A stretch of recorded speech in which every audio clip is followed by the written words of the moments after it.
Hello dear students, welcome to our lecture on sex education. In today's deliberation, we shall discuss first the concept of sex education. Then we will try to understand the need and importance of sex education. We will also discuss the aims and objectives of imparting sex education. We will also try to understand different methods of sex education. Then we will discuss various therapies that can take care of sex problems. And finally, we will try to understand the role of parents and teachers in imparting awareness about sex education among children.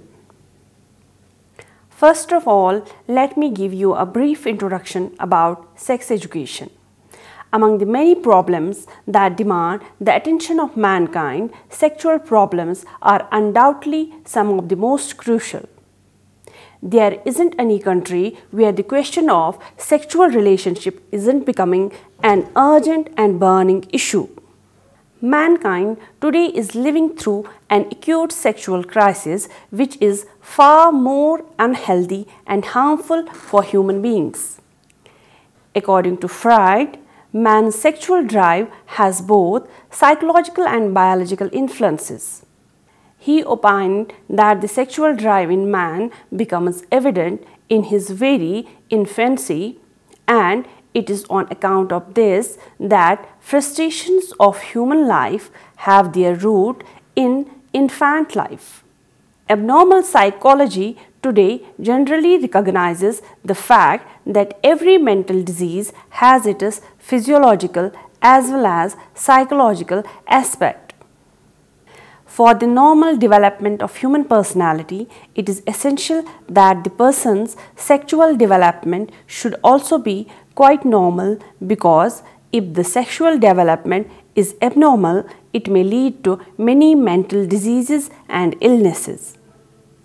Sexual adjustment in the period of adolescence constitutes a very important factor.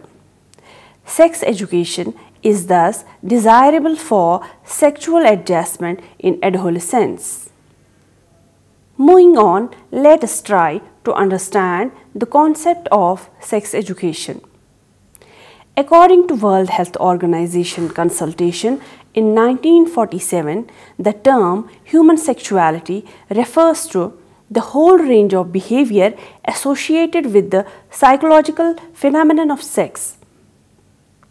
Human sexuality is a powerful force which has molded the culture of all human societies and the lives of individuals. It is now recognized as a component of general health services, particularly family health. Now, let us highlight the meaning and definition of sex education. The meaning and definition of sex education is certainly different from the concept of what the ordinary man thinks. It is generally believed that sex education is synonymous with family life education.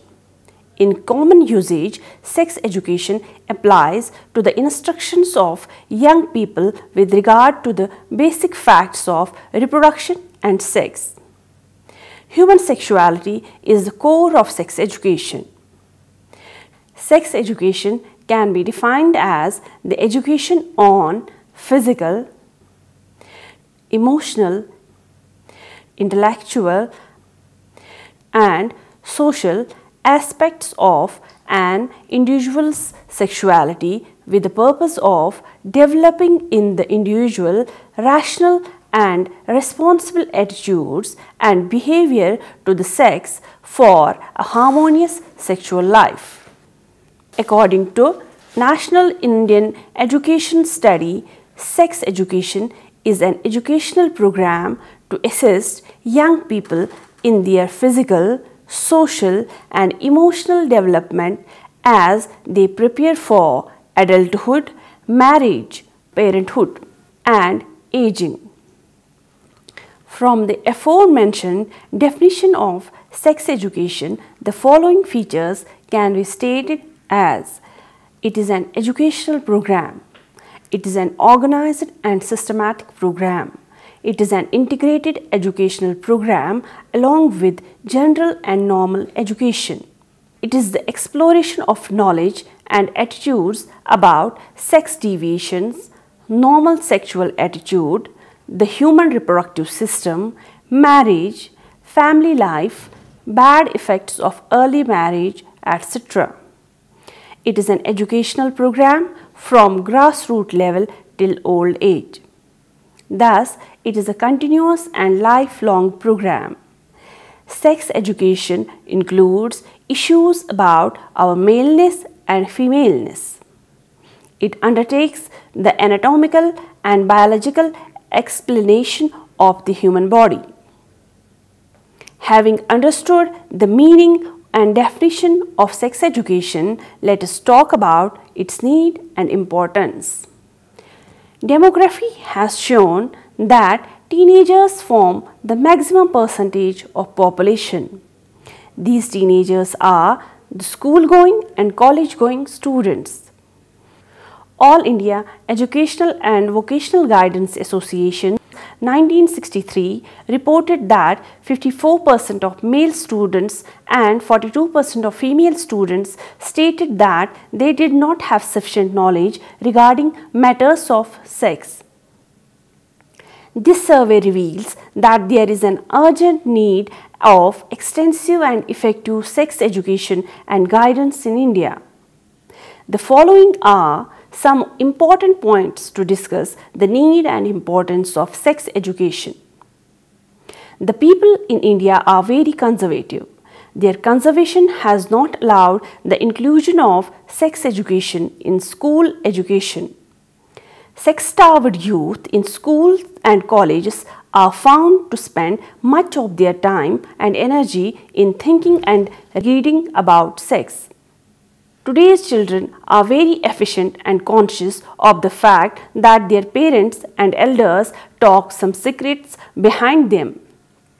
If the secret is concealed from them, they may take some wrong approach and develop some undesirable habits. Positive educational effort is necessary to promote the individual's fulfillment both in personal living and in his family and social relationship. Most population of India is ignorant and are not aware about the ill effects of the population growth and large family. The parent hesitates to make their children aware about the sex roles. The tremendous use of TV and cinema has made our youngsters experiment their sex drives with the opposite sex members. School teachers are so orthodox that they do not prefer to impart sex education to the youngsters. They do not feel that giving sex education to our youngsters is a noble profession. Sigmund Freud has categorically stated psychosexual development through 5 stages. He argues and opines the presence of sex drives since the birth of a child. For this reason, sex education should be an unavoidable part of our educational program. As the number of incidences of sexually transmitted diseases are increasing, the need for sex education is felt. Now, dear students, we will try to understand the aims and objectives of sex education. For including any subject in the curriculum, the objectives of that subject should be clear. An objective must be both desirable and attainable. Different people have different aims regarding sex education. There are some people whose aim to provide sex education is to frighten young people about the sexually transmitted diseases. There are still others whose aim is to produce morality in the pupils by threatening them about the dangers of the wrong use of sex. But a morality worthy of the name should not be based on such type of unnecessary fear, so such aims are not desirable. There are also certain aims of sex education which, though desirable, but are not feasible. For example, some think that the aim of sex education is to make all marriages successful, all divorces disappear, and abolish all sorts of illegal sexual relations. This seems to be hopelessly unrealistic. Then the question arises, what should be the aims of sex education that are both desirable and practical? The answer is as follows. The aim of sex education should be to develop an understanding of psychological basis of sex, to understand difference between normal sexual behavior and abnormal sexual behavior, different forms of sexual insults, sexual deviations and their causes, the influence of political, social, cultural, economic aspects of human life on the development of sex roles, human anatomy with special reference to sex mechanism, biological factors and phenomenon of reproduction which are responsible for the continuity of species, the evil effects of sexual disorders on the normal life, different stages of psychosexual development, development of appreciation on the fact that normal sexual life leads to happy life. Government policies should be developed to control AIDS and other sexually transmitted diseases. Various educational programs on sex. The role of mass media on sex education. Enabling the pupils to develop a right and wholesome attitude towards sex education. To stay away from all types of sexual offences. To utilize the best sex educational program in their life. To differentiate between normal and abnormal sexual gratification. After understanding the aims and objectives of sex education, now we will understand the different methods of sex education. Broadly, the methodology of a program for sex education would include the following. Information on the anatomy and physiology of reproduction. This may be given through talks illustrated by charts, flashcards, flip charts and models, question-answer sessions and films. Individual and group discussions on the physical and emotional changes associated with puberty. Individual and group discussions, question and answers or films followed by discussions on behavior towards the opposite sex, standards and moral codes. Individual and group discussions on such questions as choice of the marriage partners, arranged and love marriages, and the responsibilities of marriage and parenthood. Information about the population problem and the necessities for small families for the welfare of the individual, the family, and the community. Now students, we will discuss different types of sex therapies. Sex problems can be cured to a greater extent by the following therapies. First is the somatic therapy. This comprises physical, pharmacological, surgical and hormonal therapies for such conditions as traumatic injuries, diseases of sex organs, genital tract infections, impotency, etc. Second is the behavioral therapy. This aims at changing attitudes and behaviors to meet the needs of the individual patients. Third is the psychoanalysis.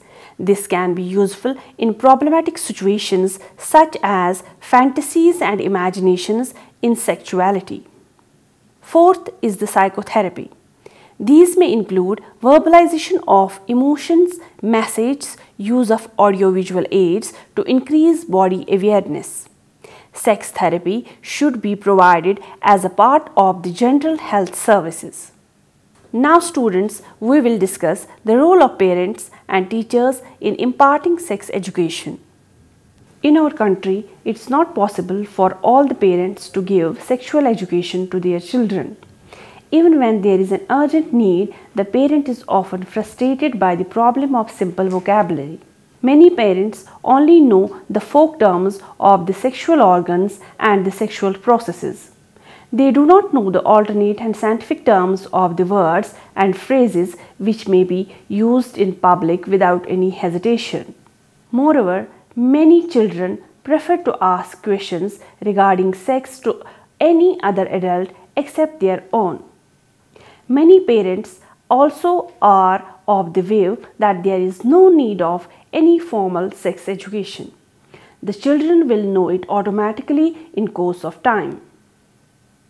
A new generation of parents, better educated with both biological knowledge, may successfully shoulder the responsibility. But at present, it is not possible.